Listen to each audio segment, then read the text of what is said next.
Hello, this is George Demaree for another episode of Your Money Matters.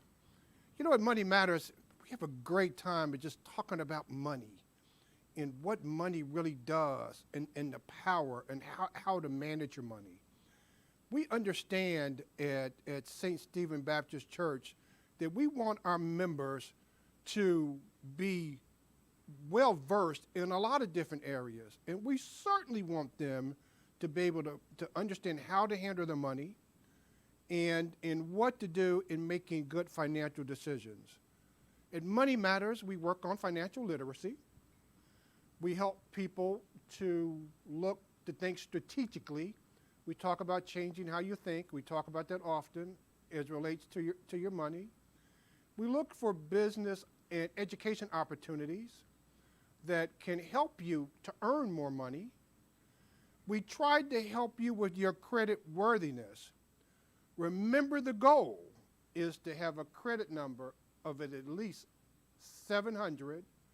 And finally, and nothing really more important than this, is helping you to get out of debt. Debt is a form of slavery. And when we're out of debt, it opens up so many options that you can do as relates to times when you are in debt.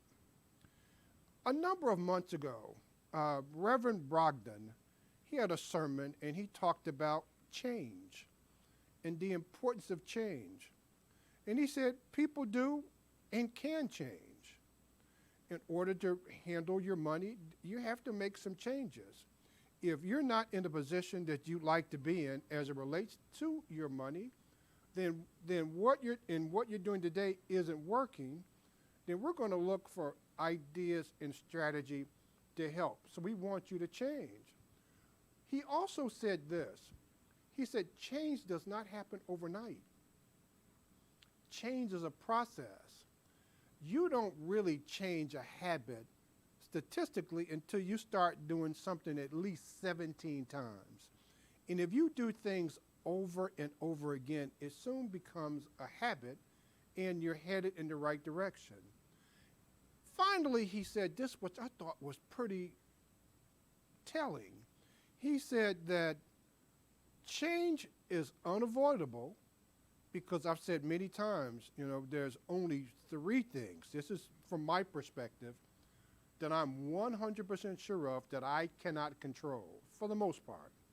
One is I know there's God, because God has got us where we are, and I just thank Jesus every day for helping me, my family, and all of us in our church for getting us where we are today. Number two is one day we're going to leave this earth, and that happens for everybody no matter what. But number three, and the thing that you cannot do anything about, is change. So change is unavoidable. The person that you were 5 years ago is not the person that you are today. But he says growth is intentional. So how can you grow? What are things that you can do that can help you as it relates to your money? Says the most powerful wealth building tool that you have is your income. Dave Ramsey, and I quote him often because I believe that his principles are sound, he says there are three basic money skills. One is spending. We're going to talk about that. Two is saving. Three is giving. But let me give you a fourth that Dave Ramsey doesn't talk about, and that's earning. Because if you're not earning, there's no way you could be spending, saving, and giving. So again, at Money Matters, we talk about things you can do to help you with your earning. That Dave says that most everybody struggles with at least one of those. Everybody either struggles with earning, with spending, with savings and giving. Always remember that when God has blessed you and blessed you mightily, that it is up to, I believe it's your responsibility to give back. to help those behind you, because you didn't get to where you are today without somebody helping you. So 2020 was one of the most difficult years in our history. That the pandemic killed almost 600,000 people. Though we seem to be turning a corner, it's still there today. And we're hoping that everybody go and gets their tests, their shots, and get their vaccine. That it seems as though we're turning a corner. The other thing that was so devastating, other than people being hurt physically, is so many families that were hurt financially.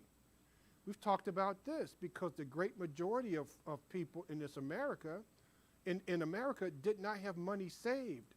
They were not prepared to lose their job.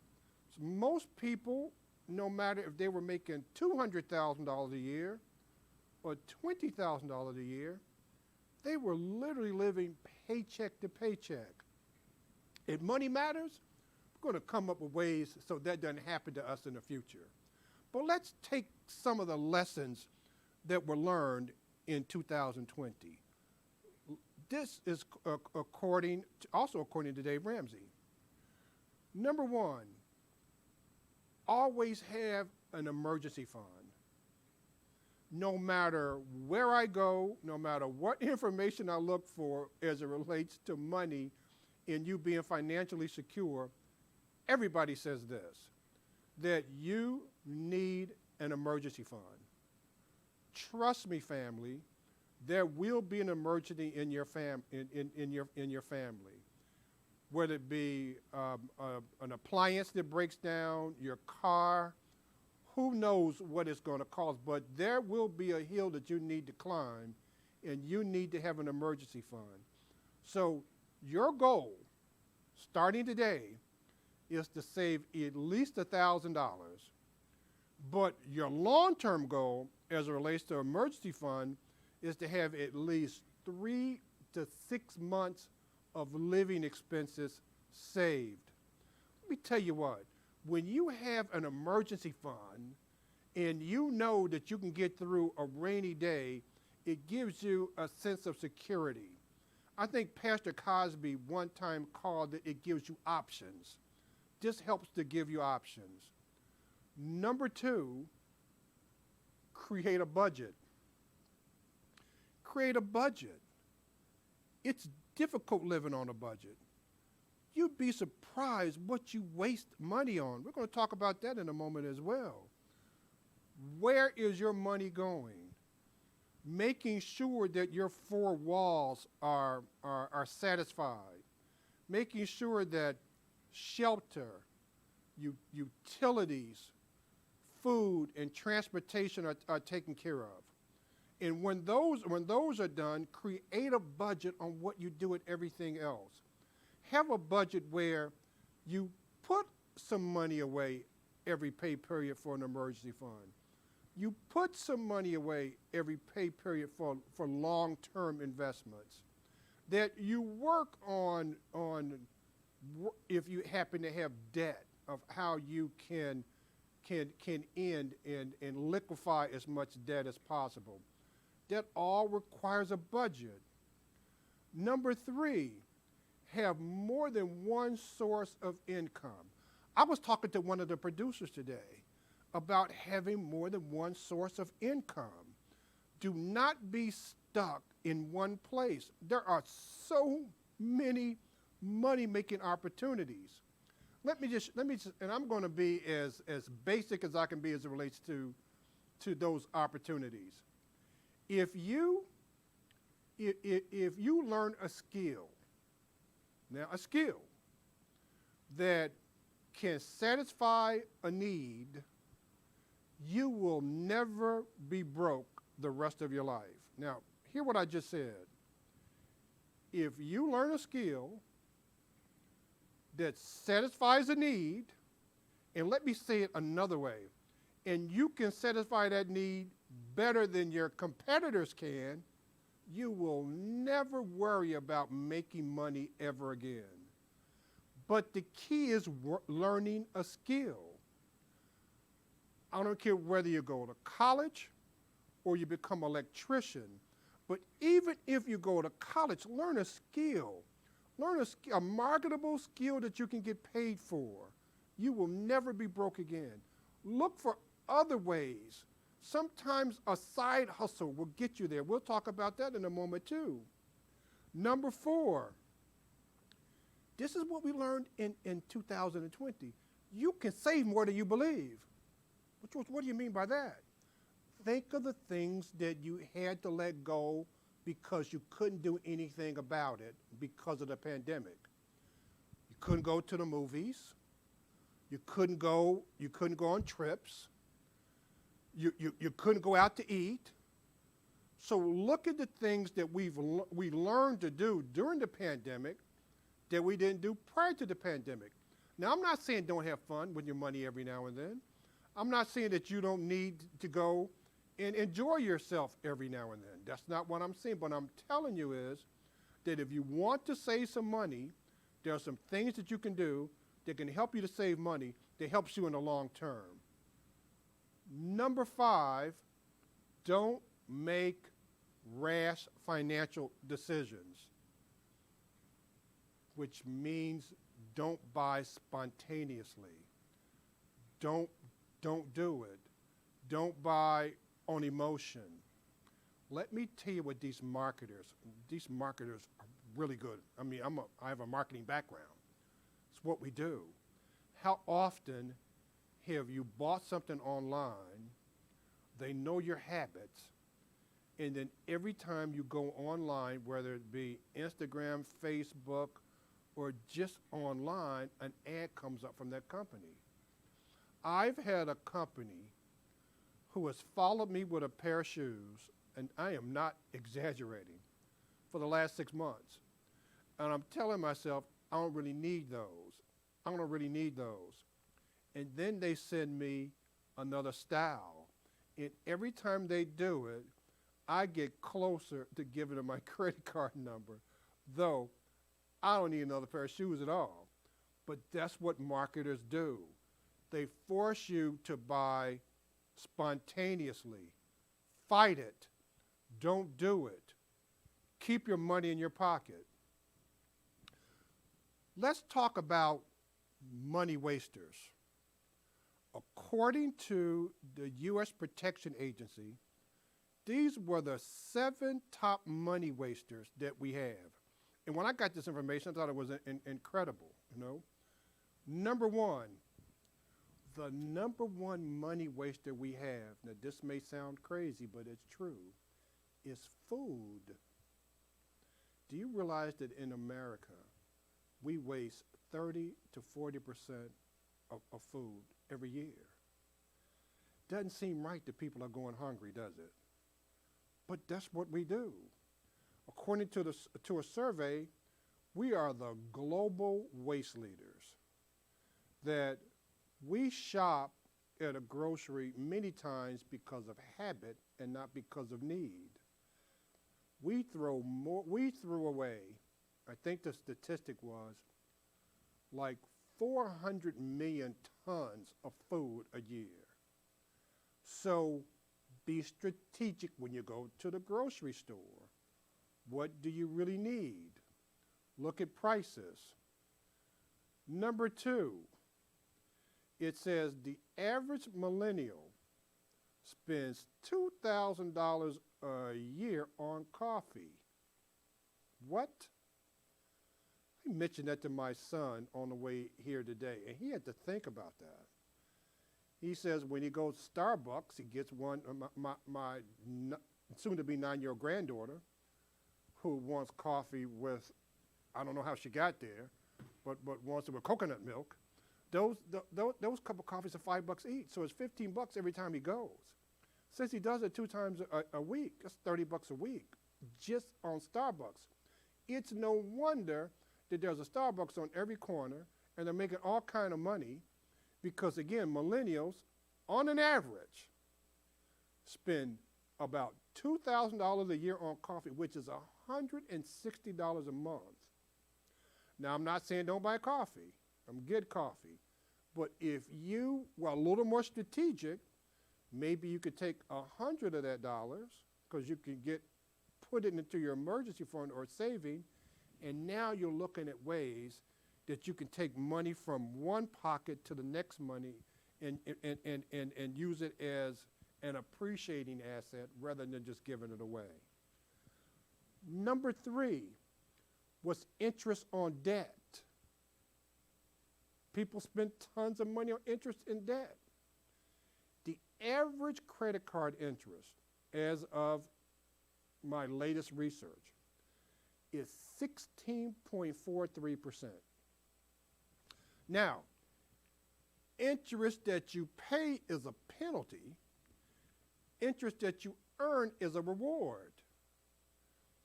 What could you do if you could take that money, invest it, and make money with it rather than paying interest? Credit card companies will put you in a position that you can't get out of. Trust me. Try your best to not use, we've said this many, many times, and I'll continue to say it. Do not use credit cards, and I hope I'm not preaching, but do not use credit cards for wants. Use credit cards for needs. And to the best of your ability, never pay minimum payments, because if you do, it will be years before you can pay off a credit card. Number 4, as it relates to money wasters, is unused subscriptions. Wow. Unused subscriptions. Subscriptions you don't use with cable TV. Subscriptions you don't use for sometimes health clubs. Any subscription that you get and it's coming out of your checking account, and sometimes things can come out of your checking account and you don't realize it's doing it unless you're really watching your money. That could be a money waster as well. Number 5, and this really happens to black people. It just does. I'm just going to say it. Buying brand names. Buying brand names. Just because a horse is on a shirt does not make it a better shirt many times. The shirt with the horse on it could be $60, if not $80. A similar shirt, similar quality, could be $25. So is that shirt with the logo, is it 100% better, if not more, than the shirt without the logo? Consider it when you're spending your money, and especially don't put it on a credit card. Now, again, let me back up. If you got the money, if all your needs are taken care of, if the family's doing well, if you're not in any debt, you've paid off your mortgage, okay, then buy what you want to buy. But if you are in a position where, or you're looking for ways of putting yourself in a better position in your future, it's talking about being strategic when you're buying things. It's difficult. I like nice things as well, but I have learned of what to do and what not to do, and to be able to keep a dollar in my pocket. And last, which I thought was different, it talked about people who don't return items. I was talking to my son on the way on just today, and he bought an item, and then realized he had it at home, and the item has been sitting in his car for a couple of days, and said, whatever you do, and it was $100. So whatever you do not forget to take that back and get your money back. So for some reason that happens. Let me give you another survey, and this is from the Wall Street Journal, under the same category of where people waste money, which was similar to the first category, by the way. One is that they talked about gym memberships, convenience items like coffee. It also talked about food and trips to the grocery. This is the other thing that say people There would be a money waster. And it says adult offspring. Wow. There are many people. Now, if your family needs it and my sons or daughter needs it, I got it. I'm going to help them. But make sure that they're helping themselves as well. Don't feel bad about pushing them out of the nest, because that can drain your money as much as anything. And finally, and another thing that we have to guard against is trying to keep up with your peers. They got a big car, I want a big car. They have a big house, I want a big house. No, it will not make you happy or not. Remember this: money will not make you happy, but it'll make you more of what you are. Now, what does that mean? That money will make you more of what you are. What's that mean? That if you're a happy person by nature, you're going to be happy no matter what. You know those folks. You know the people that you see, and every time you see them, no matter what, they have a smile on? As opposed to those folks, every time you see them, they got a frown. You want to go the other way? Run away from those. Run away from the pessimist. Run to the optimist. If you're sad, you're sad. If you're crazy, you're crazy. And if you're generous, you're generous. So money will make you more of what you already are. So let's spend some time finally again on your credit and your credit number, because a lot of what you do and all these interest rates and what you can do with your money is dependent on the number that's next to your name. And remember how your credit is calculated. And I can help you. Give me a call, I can help you with this. Number one, it's if you pay your bills on time. You can find out your credit number free. Don't have anybody charge you for looking for your credit number. You can go to Credit Karma. There's a lot of places you can go to get your credit. I'll look mine up all the time. Looked it up today before this broadcast today, and discovered that I hadn't been late on a payment for 160 consecutive months. 160, that's over 13 years. So again, the first thing people look at in getting a credit number, your goal is 700. Your goal is 700 is to pay your bills on time. It's about keeping your word when you borrow money. 35% of your credit number is based on paying your bills on time. Number two is called credit utilization. How much of your credit that you have do you use? For an example, if you have 3 credit cards and the credit limits on those credit cards are $5,000 each, then that's $15,000 worth of credit. If you only have $1,000 that you're using, then that puts you at under 10%, and you want your credit utilization number to be 10% or under. The best you could get is being under 1%. But if you want to get your credit number over 700, don't utilize a bunch of your credit. I've had folks call me and say, well, George, I've paid off my credit card, so I cancel it. Don't cancel it.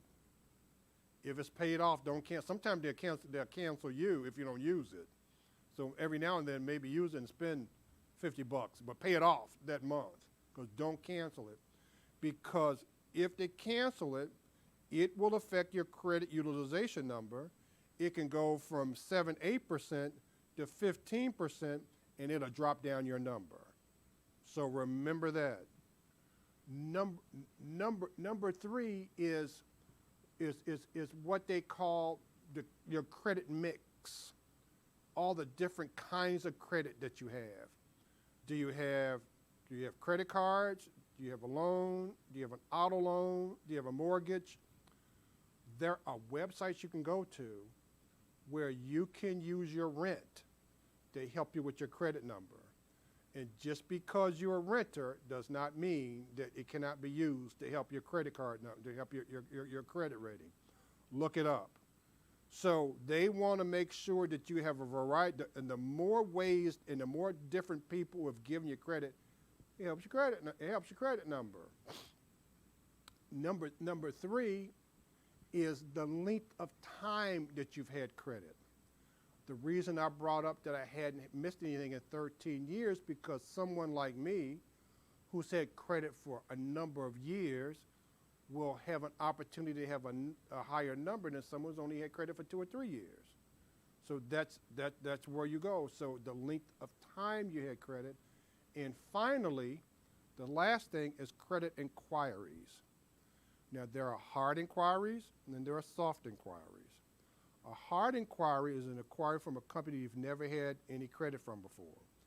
That can ding you a little bit. Doesn't ding you a lot, but it can ding you 4, 5, 6 points. So it could be the difference between 700 and 690 sometimes. So you got to watch your credit. Do not let people run your credit unless you need it. If it's a person who's you already have credit established, that's called a soft inquiry, and that will not ding you at all. So that's what you do there. Finally,